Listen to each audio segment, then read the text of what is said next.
Greetings and salutations, everyone. My name is Andrew Kirchhoff, and welcome to my YouTube channel. Today, we're talking about my hidden gems for Week 8 of the 2021 fantasy football season. Now, after the snap that occurred on Thursday Night Football, many of us thought that just Devontae Adams, Allen Lazard, and Marquez Valdes-Scantling were the only prospects that had vanished from our starting lineups. But little did we know, many other players were going to be affected by the snap. Whether it was DeAndre Hopkins leaving with an injury, Kyler Murray putting together the worst performance of his season, Christian Kirk having a ball thrown over his head and vanishing from the potential of being a great start, and like many of us saw, AJ Green didn't even know what route to run as he disappeared and vanished from our lineup in the final play of the game, of course causing the Cardinals to lose the contest. Nonetheless, there are far more prospects that over the last couple days have vanished due to the snap that had occurred. In order to go ahead and bring back our stud lineups and help us win in Week 8, with the help of Underdog Fantasy, we're going to go ahead and collect these 6 hidden gems across the fantasy football universe, as we'll be talking about sleepers that currently aren't rostered in many leagues and, of course, aren't being started in a variety of leagues. Players that are, again, hidden gems in their own right. And with the help of Underdog Fantasy, a superhero themselves, we're going to go ahead, collect these hidden gems, and snap back our stud lineups in order to help us win in Week 8. Before we begin today's video, I want to thank you guys for the support. Of course, we are close to getting 56,000 subscribers. So if you're new to the channel and you have not yet already subscribed, we're making fantasy football content for the entirety of the 2021 season. And for those of you who haven't checked out Underdog Fantasy, there's a link down in the description of the video. If you sign up today and use promo code Andrew, Underdog Fantasy is willing to match up to $100 of your first deposit, an extremely generous offer, and one that if you in fact are looking to play fantasy football outside of your respective league, perhaps, everything didn't go well. You didn't have the right players, they were injured, or they haven't been consistent enough to help you win. Perhaps you want to go ahead and claim your Sundays back and find victories this upcoming weekend outside of your regular league in order to sign up and, of course, play in these Sunday battle royales against thousands in order to, dominate across the fantasy football community. Or whether it is the pick'ems and you can go ahead and do the rivals contest, whether it is, picking over or under. At the end of today's video, of course, after we collect the 6 hidden gems, we're going to go ahead and talk about some of these pick'ems. I got some stats, the juicy ones that hopefully will keep us in the green this upcoming weekend. So again, if you're trying to sign up today, use promo code Andrew.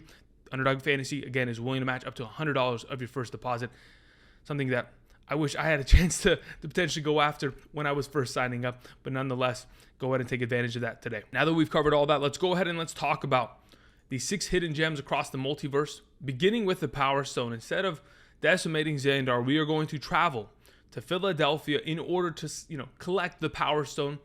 Power Stone is typically a running back, and this week I thought to myself, it is quite poetic that just yesterday, the information came out that Miles Sanders is going to be placed on the injured reserve due to the injury that he sustained last week against the Las Vegas Raiders. And where does that leave Kenneth Gainwell? Well, Kenneth Gainwell has been a guy that we've all been talking about for the last couple of weeks as a potential prospect you want to potentially pick up to be a handcuff.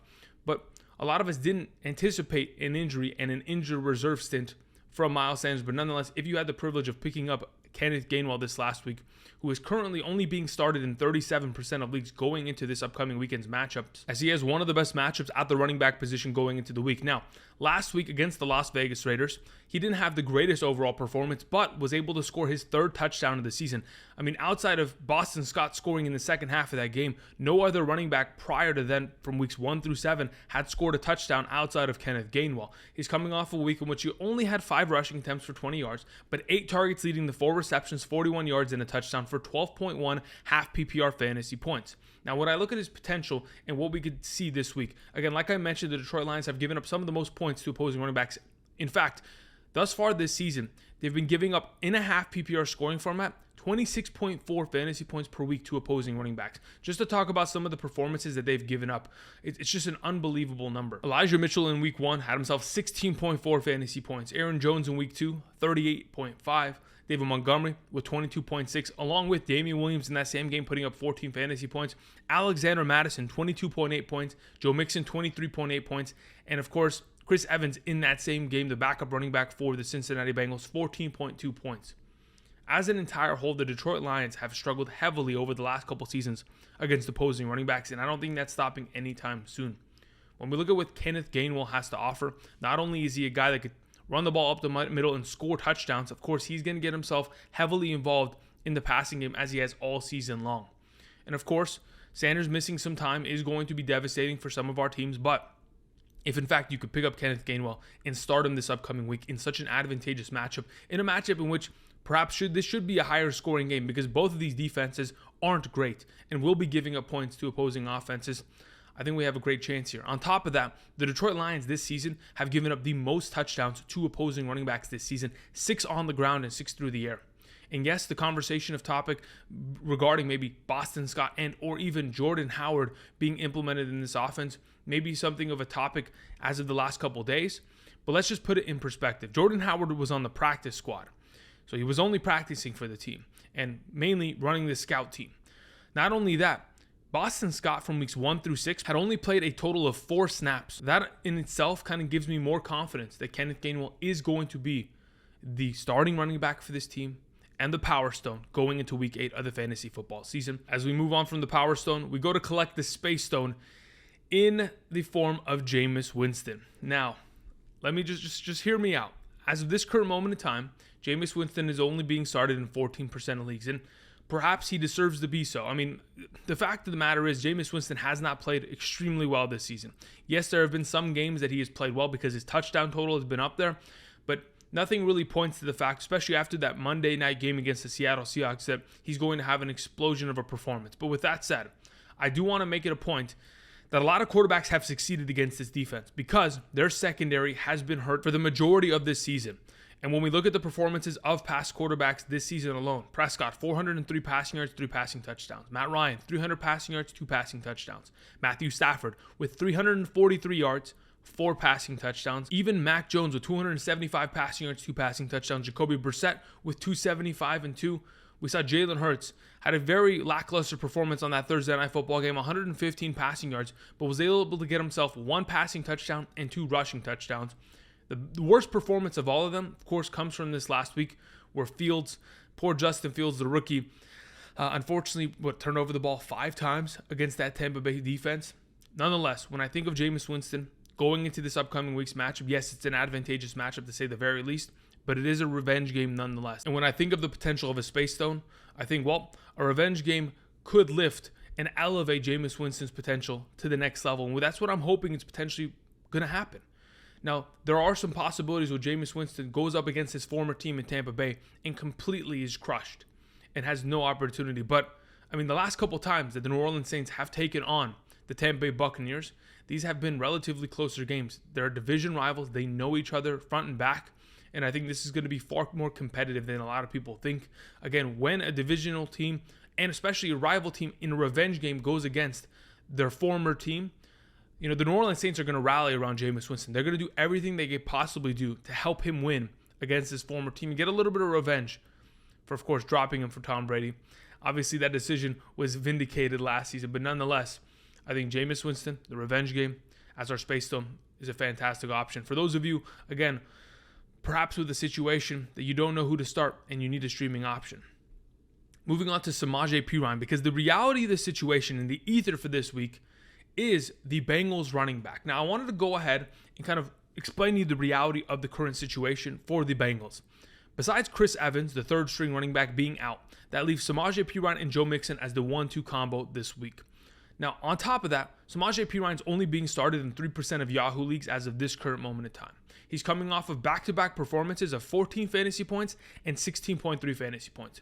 In each of those games, had 11 rushing attempts, was able to eclipse 50 rushing yards in both games, and was able to get himself at least 1 reception and 1 touchdown in both contests. His most recent performance consisted of 11 rushing attempts for 52 yards, 1 rushing touchdown, 1 target, 1 reception for 23 yards and 14 fantasy points. Now, as a whole, majority of those yardage and points came from garbage time because, like we saw against the Baltimore Ravens, it was a blowout, and the fourth quarter consisted of running the ball for the Cincinnati Bengals and killing clock.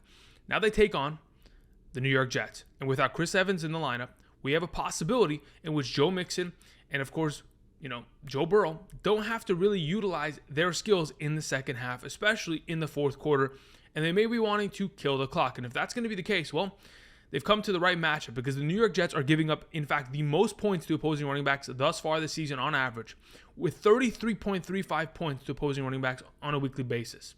Now, thus far this season, the amount of performances that we've seen from opposing running backs against the New York Jets defense have been unbelievable. In fact, they've given up 12 performances of double-digit points. Let's go ahead and talk about these performances as a whole. We've seen, even going back to week 1, Christian McCaffrey with 23 points, James White 15, Damian Harris 12.9, Melvin Gordon 14.6, Javonte Williams in the same game 11.7, Derrick Henry 24.7, Jeremy McNichols with 12.5 in that same game, Patterson 14.9, along with Mike Davis for 11.1 points, Damian Harris once again 24.3 points, Brandon Bolden in the same contest 16.9, and of course J.J. Taylor had himself 2 rushing touchdowns for no reason, as the Patriots dropped 54 points and scored 7 offensive touchdowns against the New York Jets last week. J.J. Taylor had 15.1 fantasy points. I think there's a lot of potential for garbage time. If you can go ahead and put 40 points on the Baltimore Ravens, I can only imagine what this offense is going to be capable of doing against the New York Jets, especially when the New York Jets starting quarterback is Mike White. Who? Exactly. I think there's a lot of potential for Samaje Perine to be picking up a lot of opportunities in the second half and potentially scoring himself enough garbage points to get us in a good conversation, as the reality of the situation leads to his potential success. We move on to our next hidden gem. It is the Soul Stone. And like we've mentioned in the past, the Soul Stone requires a sacrifice. And at this current moment in time, Pat Freiermuth is going to take the sacrifice of Eric Ebron being out this week. Currently, probably the starting tight end, as we would consider it. Eric Ebron has been a focal point of this offense in seasons past, but this year, the tight end position hasn't shined very much for the Pittsburgh Steelers. The Pittsburgh Steelers are coming off of a bye week, and the last time we saw Pat Freiermuth for this offense, he had himself 7 targets, 7 receptions for 58 receiving yards and 9.3 half PPR fantasy points. All in all, I think to myself, a player that is only rostered in 8% of leagues is widely available. It could potentially be started in your starting tight end position if in fact you are dealing with injuries, whether it is Logan Thomas or George Kittle, and or bye weeks from players like Darren Waller and Mark Andrews. All in all, I look at the scenario and I think to myself, well, the Cleveland Browns, yes, they aren't one of the easier defenses in terms of tight end scoring points on them, but I think of the potential options that we have available to us, this is an option here because of Eric Ebron's absence and the fact that there is no Juju Smith-Schuster. The Pat Freiermuth could end up dominating the middle of the field, as we have Claypool and Deontay Johnson on the outsides pulling coverage and allowing Pat Freiermuth to find himself some targets in this offense. Of course, we've seen other tight ends dominate against the Cleveland Browns, whether it was Travis Kelce earlier in the season. We've seen Donald Parham score touchdowns in that contest in which the Los Angeles Chargers took on the Cleveland Browns. We've seen Noah Fant this last week on Thursday Night Football, 5 catches, 39 yards, was almost able to get himself a touchdown, came just a couple yards short of it. I think there's a very good potential that because of the sacrifice of Eric Ebron, Pat Freiermuth ends up being a decent fantasy tight end streaming option this week and our Soul Stone for the week. We move on to the Time Stone, and it's all about time. And dread it, run from it, destiny arrives all the same. When I think of the Colts defense, I'm not suggesting them specifically this week against the Tennessee Titans, but I want to think forward. I want to look at the 14 million different possibilities that could come of week 9 and suggest that you go ahead and potentially pick up the Colts defense this week.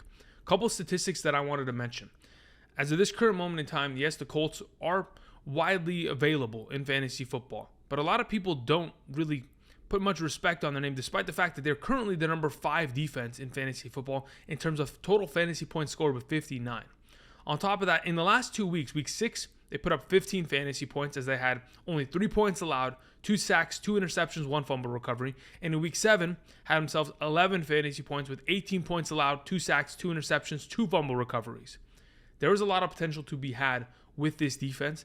And I think, okay, well, they take on the New York Jets Thursday Night Football in week 9. And if you can go ahead and preemptively pick this defense up and use the Time Stone in order to set yourself up for success in a future week, it's going to pay dividends. The New York Jets are allowing the most fantasy points to team defenses this season, on average 11.17 per week. Just to talk about some of the performances: Carolina 9 points, New England 19, Denver 19, Tennessee 3. Of course, that was the game that the Jets won. Atlanta 5, and the New England Patriots again with 12. I think there's a lot of potential to be had and a lot of double-digit performances that could end up, potentially pulling your week in your direction in week 9. And that is why I mentioned the Colts defense as the Time Stone, as we're looking towards the future and hoping they can deliver a great performance for us. We move on to the final hidden gem for this week.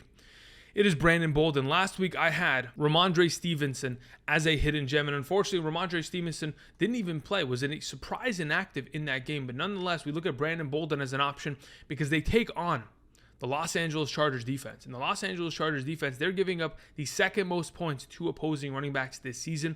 And in fact, they're giving up the most points on the ground to opposing running backs. But is that going to affect Brandon Bolden? Not so much, because Damian Harris is going to be picking up the work on the ground. But through the air, that is the entire work of Brandon Bolden. Since the injury to James White, Brandon Bolden has seen 22 targets in this offense. Coming off of a week against the Jets, in which he had 7 targets, 6 receptions, 79 receiving yards, and a receiving touchdown for 16.9 fantasy points. This is another one of these players that I mentioned during the waiver wire portion of this week's video, and even in the running back rankings, because as I'm cursed with knowledge, I believe that there's a very good chance that Brandon Bolden is heavily utilized in this offense.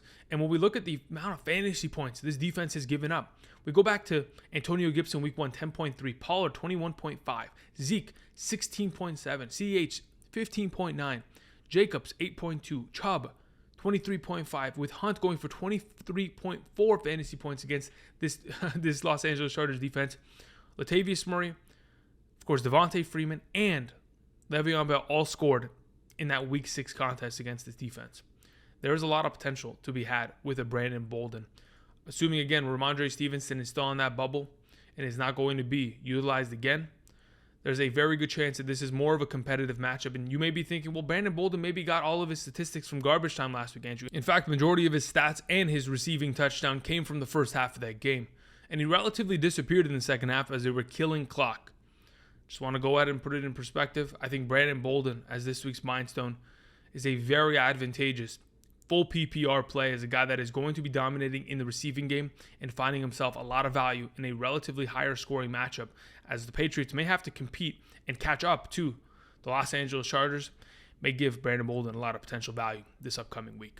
Now that we've covered our 6 hidden gems, before we review all of them as a whole, I wanted to go ahead and go to UnderdogFantasy.com. Of course, use promo code Andrew, and Underdog Fantasy is willing to match up to $100 of your first deposit. And go ahead and build some pick'em slips and put together potentially some of the underdog selections and the hidden gem selections over there. Let's check that out. As you can see, we are here at UnderdogFantasy.com. I wanted to go ahead and explain how the pick'em slips pretty much are played. If you can go ahead and predict 5 different prospects and their given statistic over or under correctly, you can 20 times your money. I mean, there is a lot of potential for success. And if you can go ahead and find 5 that you're comfortable with, you can run with them. Or if you want, you can go with 2, 3, 4, and go ahead and have a little bit lesser of an overall boost of your investment, but nonetheless safer when you're dealing with less prospects in a specific pick'em slip. I wanted to go ahead and talk about some statistics and some players that I'm looking at going into this week. Let's go ahead and let's begin. The first one that I see is the Miami Dolphins versus Buffalo Bills game, and the one that entices me the most out of this entire group is Jalen Waddle. Mainly because when him and Tua have played together in the same game, he has surpassed this receiving total multiple times, 54.5 yards. So he has to pretty much surpass 55 receiving yards in order to win. And I think that's a for sure over.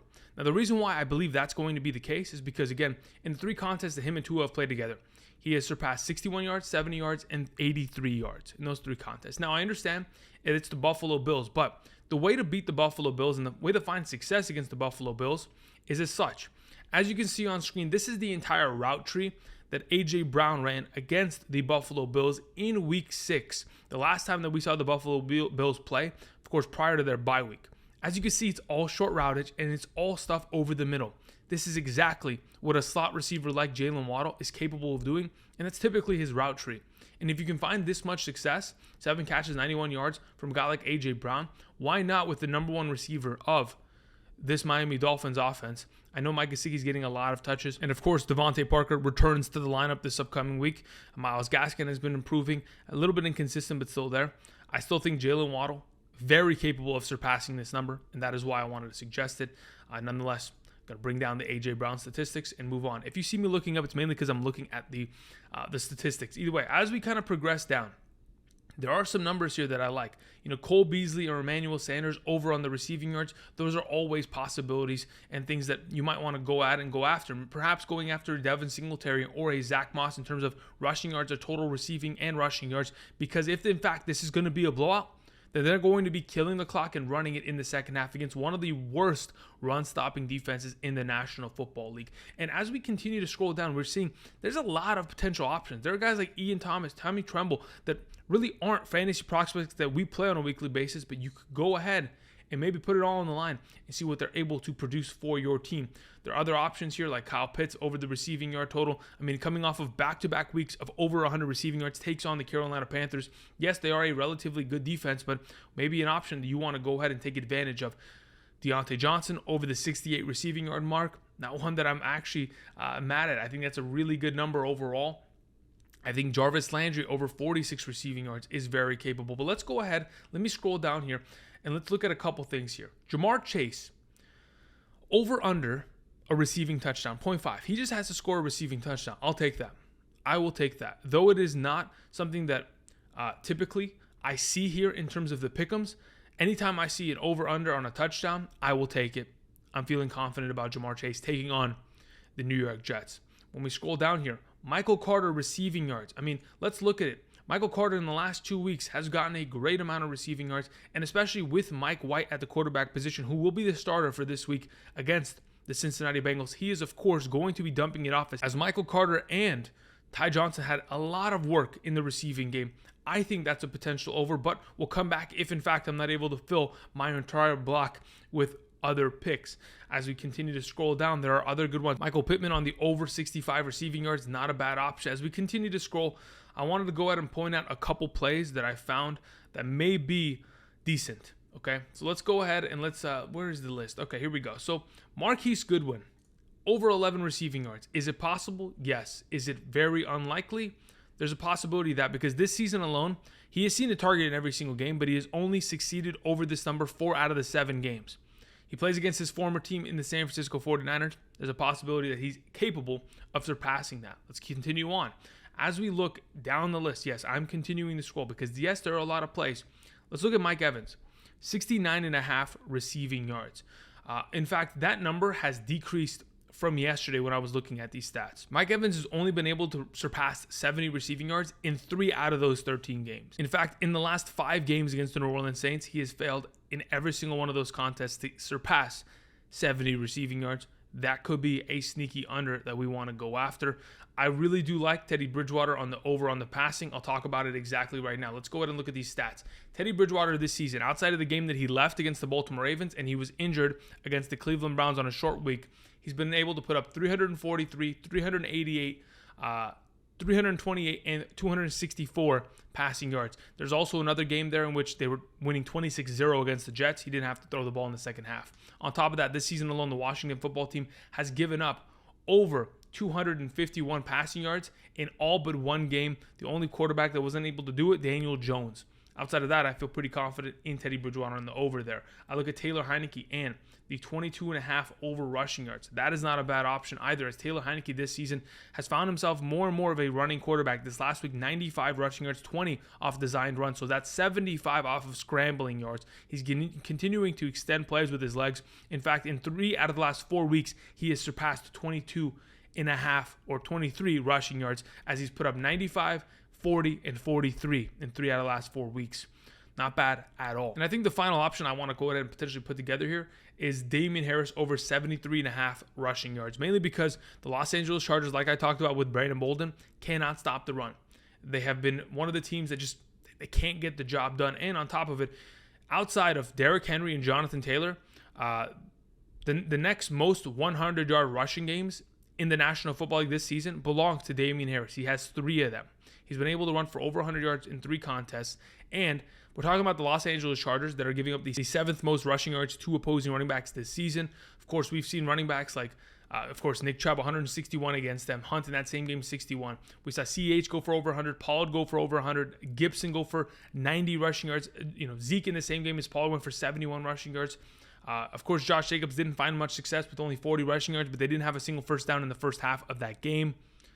There are a lot of things pointing in the direction, of course, this team running the ball and keeping it out of the hands of Justin Herbert.